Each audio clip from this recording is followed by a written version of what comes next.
Friends ఎలా ఉన్నారు? బాగున్నారా? మేము బాగున్నామండి. ఇక్కడ మా ఇంటికాడ ఇప్పుడు పొద్దుగాలది ఇక్కడ అన్నం వండేసినాము. అన్నం చేసిన ఇక్కడ ఛాయ్ అవుతుంది. ఛాయ్ చూడండి ఉడికేది. ఛాయ్ పత్తి వేసిన ఛాయ్ కాస్తుంది. పొద్దుగాలది ఛాయ్ తాగడానికి ఇక్కడ ఛాయ్ అయితే అవుతుంది. ఇక్కడ పచ్చి పులుసు చేసిన, ఇంక ఇక్కడ కారం. మళ్ళీ ఇక్కడ రాత్రి గోకరకాయ అన్నం వండిదాము. అట్లనే ఉందండి గోకరకాయ.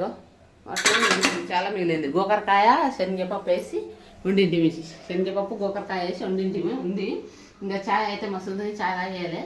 ఇప్పుడు అన్నం అయితే తినలేదు. ఎక్కువ కొంచెం వండేదండి. మేము మాంసం వండినాము. వండేస్తే అది శనగపప్పు వేసినాం. మళ్ళీ శనగపప్పు గోకరకాయ మళ్ళీ పల్లీలు వచ్చి అస్సలు తినదండి. తిననే తినదు. గోకరకాయ చేస్తే వద్దే వద్దంటది. మన రాత్రి పచ్చడి అది తెప్పించుకొని తిన్నది.